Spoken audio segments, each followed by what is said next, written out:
My name is Maya Harrison. For 28 years I'd been the family punchline. The daughter who never amounted to anything while my brother Derek built Dad's legacy into a tech empire. At least that's what the family believed. If you've ever been dismissed by your own family, hit that like button and subscribe right now. You're not going to want to miss what happened next. Growing up, I learned early that love in the Harrison family came with conditions. Derek was 4 years older, charismatic, and blessed with Dad's natural business instincts, or so everyone said. I was the quiet one, the bookish daughter who preferred coding in her room to networking at Dad's country club. Maya's just not built for business, Dad would say at dinner parties, martini in hand. Some people are thinkers, some are doers. Derek's a doer. Mom would pat my hand sympathetically. You're wonderful at your little computer things, sweetheart. Everyone has different talents. My little computer things. At 16 I'd already taught myself Python, JavaScript, and SQL. By 18 I was freelancing for tech startups, building their backend systems. But when I tried to show Dad my work, he'd glance at the screen and say, "That's nice, honey. Derek just closed a $2 million deal." The comparison was constant, corrosive, calcifying. When I was 22, fresh out of college with a computer science degree, Dad officially brought Derek into Harrison Technologies. The company manufactured industrial IoT sensors, the invisible tech that powered smart factories and supply chains. Dad had founded it 30 years ago, built it from nothing. "This will be Derek's one day," Dad announced at the celebration dinner. The family legacy. "What about Maya?" my grandmother asked quietly. She was the only one who ever questioned the golden child narrative. "Maya's not interested in the business. Dad didn't even look at me. She wants to do her own thing." That wasn't true. I'd asked to join the company twice. Both times, Dad said I wasn't ready yet, and that I should get more real-world experience first. Derek had been handed a vice president title straight out of his MBA program. I stopped asking. Instead I worked. I took a position at a mid-tier software firm, spent my days writing code and my nights building something of my own. A platform for AI-driven financial analysis, predictive algorithms that could spot market patterns humans missed. I called it Vantage Systems.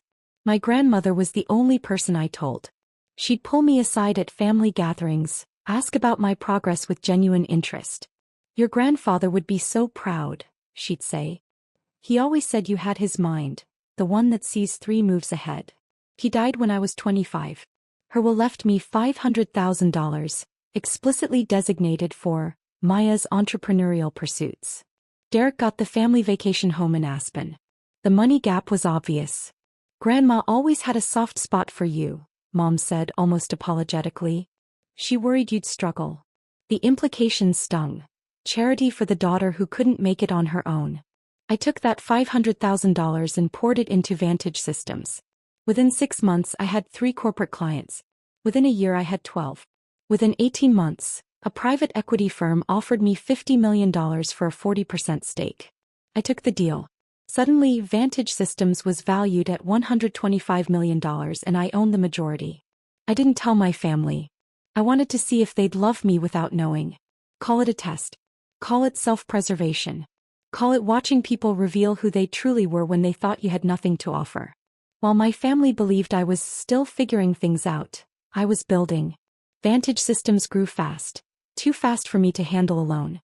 I hired a CFO, Elena Vasquez, who'd left Goldman Sachs specifically to work with me. She saw what I was building and wanted in. "Your family doesn't know?" she asked once over coffee in our newly leased office space. "No." "Why not?" I stirred my latte, watching the foam swirl. "Because the moment they know, everything changes. They'll want things. They'll diminish it somehow. Or worse, they'll finally be proud of me, but for the wrong reasons." Elena nodded slowly. "You're testing them." "I'm protecting myself." By 27, Vantage Systems had expanded into predictive analytics for healthcare and manufacturing. Our client list included Fortune 500 companies. Our valuation hit $180 million. I owned 61% outright. I lived modestly, a nice but not ostentatious apartment, a reliable Toyota, practical clothes. At family dinners I'd mention consulting work, and some freelance projects. Nobody asked for details. Why would they? Derek was the success story. Derek just secured a $50 million contract with the Department of Defense, Dad announced at Thanksgiving. Biggest deal in company history. Everyone applauded. Derek grinned, soaking in the adoration. That's wonderful, I said genuinely. How's your, computer stuff going? Uncle Richard asked, the question already dismissive. It's going well, actually. Maya does some coding work, Mom interrupted as if explaining to a child. It keeps her busy. The conversation moved on. I was 27 years old, running a $180 million company, and my mother thought I needed hobbies to keep busy. I smiled and helped clear the plates. Harrison Technologies continued growing. Dad was 70 now, talking openly about retirement and succession. Derek at 32 was officially named CEO. Dad kept chairman of the board. This company is Derek's legacy now, Dad said at the announcement party. I'm confident he'll take it to $500 million and beyond. I raised my champagne glass with everyone else. What nobody knew, what I'd discovered through Vantage Systems financial networks, was that Derek was hemorrhaging money. Not the company's money. His personal gambling debts, bad cryptocurrency investments, a lifestyle that burned through his $800,000 salary like kindling. And then, 6 months ago he started taking from the company. My algorithms noticed it first. Vantage Systems tracked financial patterns across industries, and I'd set up alerts for unusual activity in manufacturing sector companies. Harrison Technologies' numbers started showing irregularities. Small transfers to shell companies, vendor payments that didn't match normal patterns, expense reports with duplicate charges. I hired a private investigator. Not to hurt my family. To know the truth. The PI, Marcus Chin, delivered his report 3 months ago. Derek had embezzled $4.2 million over 18 months. He'd created fake vendor accounts, approved inflated contracts with kickbacks and siphoned money into offshore accounts. Dad's signature was on some documents, but Marcus believed Dad didn't know. Derek had been forging them. What are you going to do? Marcus asked. Nothing yet, I said. I'm gathering evidence. When I move it needs to be airtight. I watched. I documented. I waited. 3 weeks ago, Dad called a special board meeting. Family only, he said. Important company business. I wasn't invited. Obviously.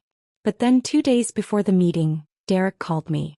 His voice had that fake warmth he used when he wanted something. Maya. Hey listen. Dad's having this board meeting about expanding into AI and predictive tech. You know, your area. Thought you might want to sit in, offer some insights. My area. After years of dismissal, suddenly my expertise mattered. What kind of expansion? Integrating AI into our sensor systems. Big opportunity. We're looking at strategic investments, partnerships, that kind of thing. I understood immediately. They wanted to pick my brain for free, get strategy consulting without paying for it. Or worse, they wanted to feel magnanimous. Look, we're including Maya. I could come, I said carefully. Actually, I've been following Harrison Tech's trajectory. I'd be interested in investing. Silence on the line. Then, investing. I've saved some money. Maybe $10,000 or so.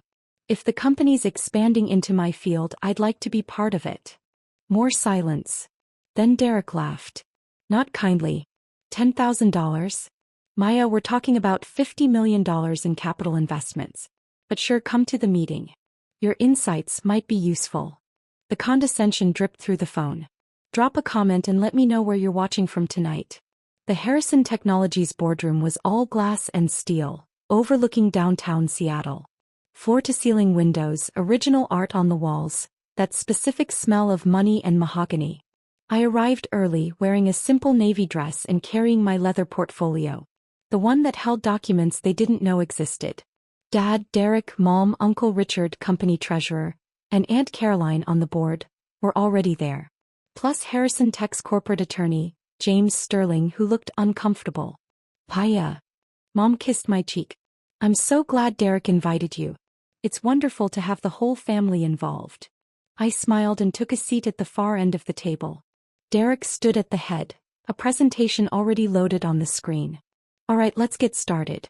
As you all know, we're positioned to dominate the AI-integrated sensor market.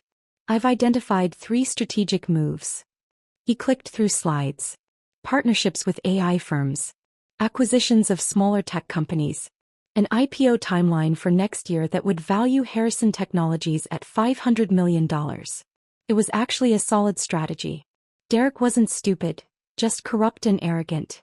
Now the capital requirement, Derek continued. We need $50 million. I've secured $40 million from venture capital.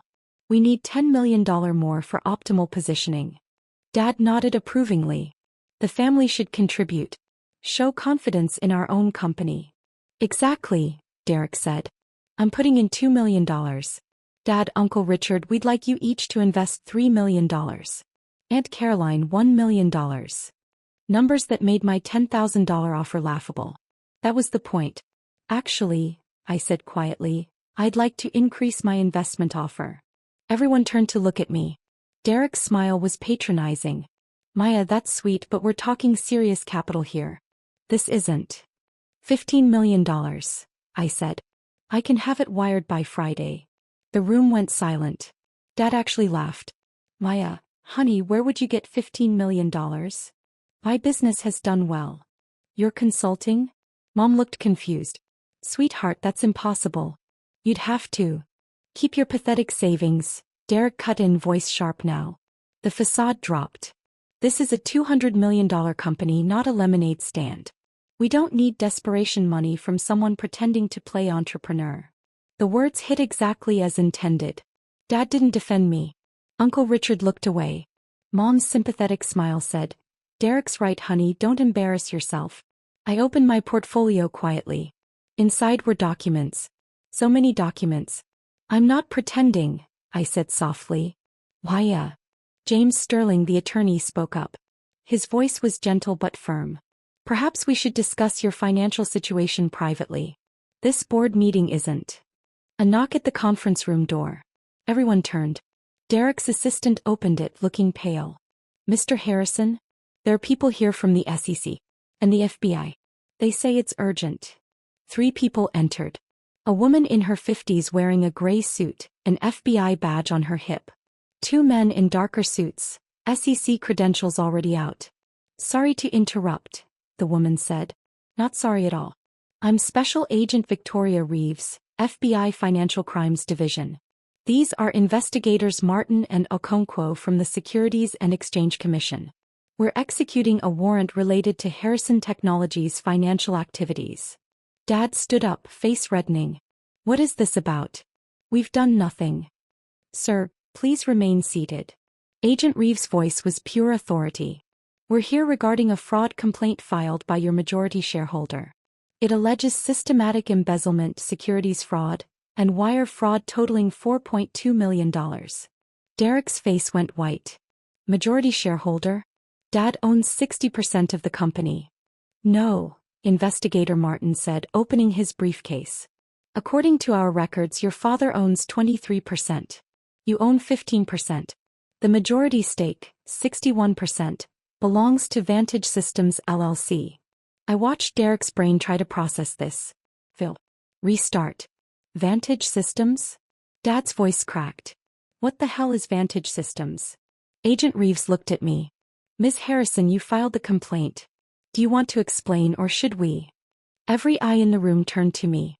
I slid the first document across the table. A stock certificate. Harrison Technologies. 61% ownership. Vantage Systems LLC majority owner. Maya Harrison, sole proprietor of Vantage Systems. I wasn't hiding, I said quietly. I was watching. Mom picked up the document with shaking hands. Maya, what is this? 3 years ago, when the company needed capital for the sensor expansion, Dad took out a loan from a private equity firm. He didn't read the terms carefully. The firm had an option to convert the debt to equity if certain performance metrics weren't met. I pulled out another document. The metrics weren't met. The firm exercised their option and took 35% of the company. Dad's stake diluted to 23%. Derek's to 15%. Dad's mouth opened. Nothing came out. That private equity firm was a subsidiary of Vantage Systems. My company. I've owned the majority of Harrison Technologies for 2.5 years. You just never asked who held your debt. The silence was absolute. You. Derek's voice was strangled. You've been spying on us. Monitoring my own investment, I corrected. Which is how I discovered that you've been stealing from a company I own. I slid the PI report across the table. 200 pages. Wire transfers. Forged documents. Shell companies. Offshore accounts. Every single theft documented with dates, amounts, bank records. $4.2 million, I said. Embezzled over 18 months. You created fake vendors. You approved contracts with kickbacks. You forged Dad's signature on authorization forms. Derek grabbed the report, flipping through pages, his hands shaking. You can't. Where did you? I hired the best forensic accountant in Seattle, I said calmly. And the best private investigator. And the best corporate attorney. Because when you own 61% of a company, you protect your investment. Hit that subscribe button if you've ever had to set boundaries with toxic family, because what happened next changed everything. Aunt Caroline found her voice first. Maya owns the company? Since when? How? My company, Vantage Systems, is valued at $180 million, I said. We do AI-driven predictive analytics for Fortune 500 clients. I've built it over 6 years while you all thought I was figuring things out. I pulled out another document. Forbes magazine. The 30 under 30 list from last year. My photo. Maya Harrison, 27, founder and CEO of Vantage Systems. Mom's hand went to her mouth. You never asked, I said simply. You never asked what I was building. You never asked about my work. You assumed I was failing because that fit your narrative better. Why? Dad's voice was weak now. Why didn't you tell us? Because I wanted to see if you'd love me without the money. I wanted to see who you really were when you thought I had nothing to offer. I looked at Derek. His face had gone from white to gray. You showed me exactly who you were. Every dismissive comment. Every time you called my work cute, or adorable, or little computer things. Every time you made me feel worthless because I didn't fit your definition of success. And then, I continued, my voice harder now, you stole from me. You took money from a company I own. You forged documents. You committed fraud. Against your own sister. Agent Reeves stepped forward. Derek Harrison, you're under arrest for wire fraud, securities fraud, embezzlement, and forgery. You have the right to remain silent. Derek tried to stand. His legs gave out. He collapsed back into the chair as handcuffs clicked around his wrists. No, wait, Maya. His voice cracked. I didn't know you owned. If I'd known. You would have stolen from me anyway, I said. You just would have been more careful about it. They lifted Derek to his feet. He was crying now, mascara-free tears streaming down his face. Dad, do something. Tell them. But Dad was staring at the documents spread across the table. Stock certificates. Forbes magazine. Bank statements showing Vantage Systems accounts. $89 million in liquid assets. His daughter's company. The daughter he dismissed as not being built for business. Mr. Harrison, investigator Okonkwo said, we'll need to examine your role in this. Some of these documents bear your signature. I never signed those, Dad whispered. Derek must have forged them. That's what we'll determine. The investigator's tone was neutral. You'll need to come to our office for questioning.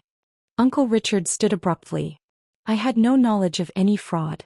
I'm the treasurer, but Derek handled day-to-day finances. I can provide my records. We'll be speaking with all board members, Agent Reeves said. They led Derek toward the door. He looked back at me one last time. Maya, please. I'm your brother. You were my brother when you stole from me. You were my brother when you called my savings pathetic. You were my brother every time you made me feel worthless. I kept my voice steady. You taught me exactly how much I was worth to you. I just raised my price. The door closed behind them. The room erupted. Maya, you have to stop this. Mom grabbed my arm. They're taking Derek to jail. This will destroy him. He destroyed himself. I pulled my arm back gently. I'm not sending him to prison. His crimes are. But he's family. Family doesn't steal from family, Mom. Family doesn't forge documents. Family doesn't commit federal fraud. James Sterling cleared his throat. Ms. Harrison, as majority shareholder, You now have decision-making authority over the company's future. What are your intentions? I looked around the table. At my father, who looked 10 years older than he had an hour ago. At my mother, mascara streaking her perfectly applied makeup.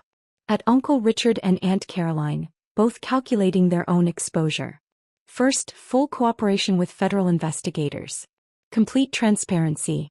We're opening every book, every account, every document. Harrison Technologies will be the model of compliance. James nodded, taking notes. Second, Dad steps down as chairman. Uncle Richard as well. We're appointing an independent board with no family members except me. Aya, you can't, Dad started. I can. I am. You allowed this to happen on your watch. Maybe you didn't know what Derek was doing, but you should have.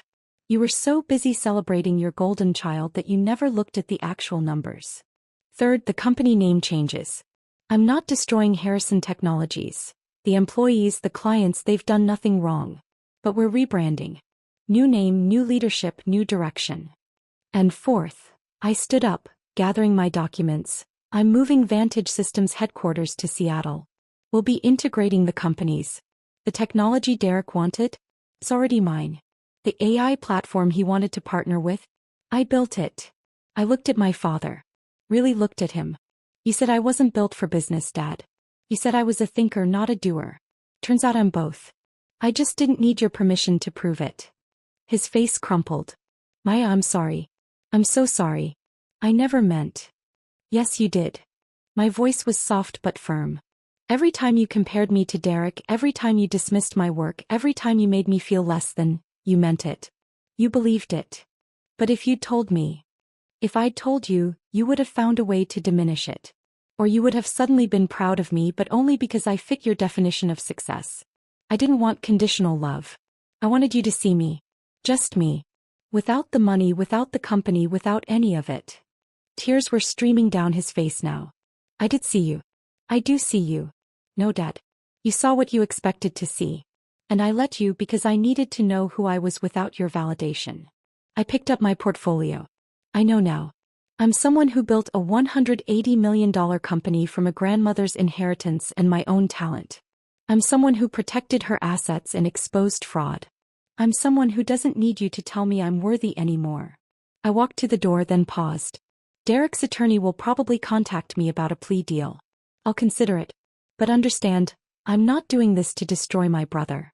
I'm doing this because crimes have consequences. Because family doesn't shield you from responsibility. Because I'm done being the punchline of a joke I never found funny. Mom's voice was small. What about us? What about Thanksgiving, Christmas? Are you just gone? I looked at her for a long moment. You can have my number. If you want to know me, actually know me, not who you need me to be. My door's open. But Mom, I'm not the one who left this family. I'm the one who finally stopped begging for a seat at a table that never had room for me. I left them there in the boardroom with its glass walls and expensive art, surrounded by the documents that proved I'd been worthy all along.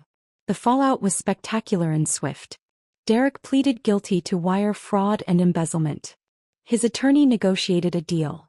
7 years in federal prison, restitution of $4.2 million plus penalties, permanent ban from serving as an officer or director of any public company.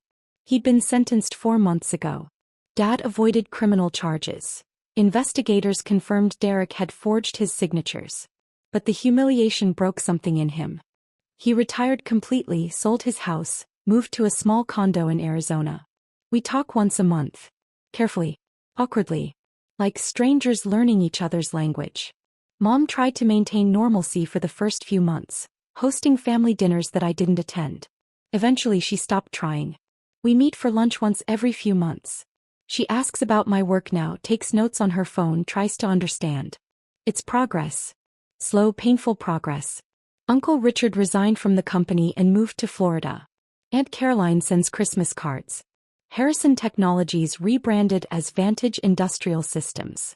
We integrated my AI platform with the sensor technology, and the company's now valued at $420 million. We're on track for a $900 million IPO next year. I'm the CEO. I hired Elena Vasquez as CEO.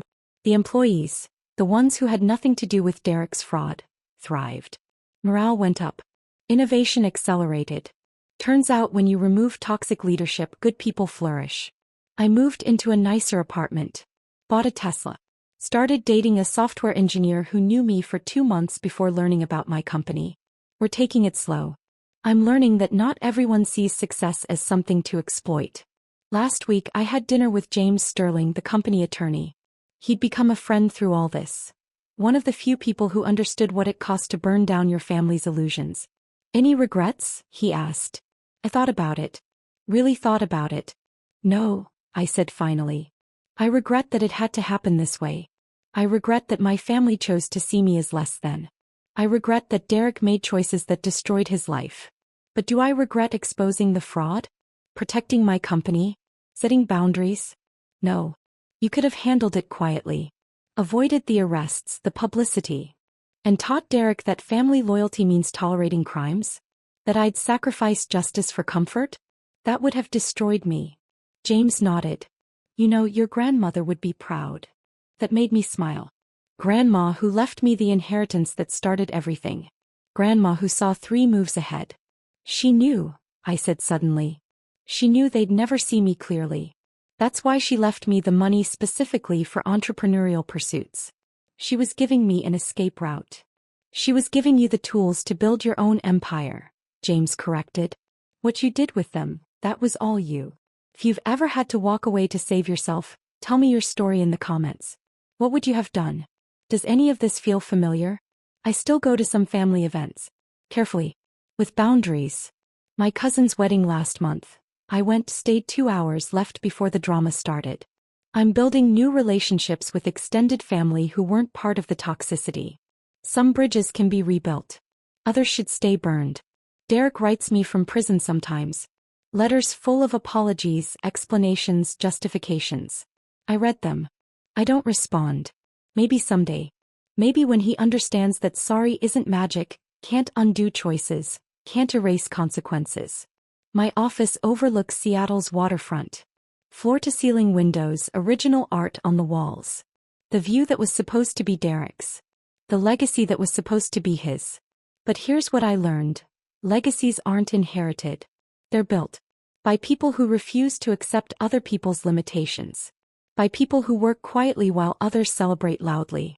By people who understand that sometimes the greatest power move is walking away from a table that doesn't deserve you and building your own. I'm Maya Harrison. I own an $180 million AI company. I'm taking another company public for $900 million next year. I was dismissed, underestimated, and treated like the family failure. I just raised my price. And you know what? I'm worth every penny.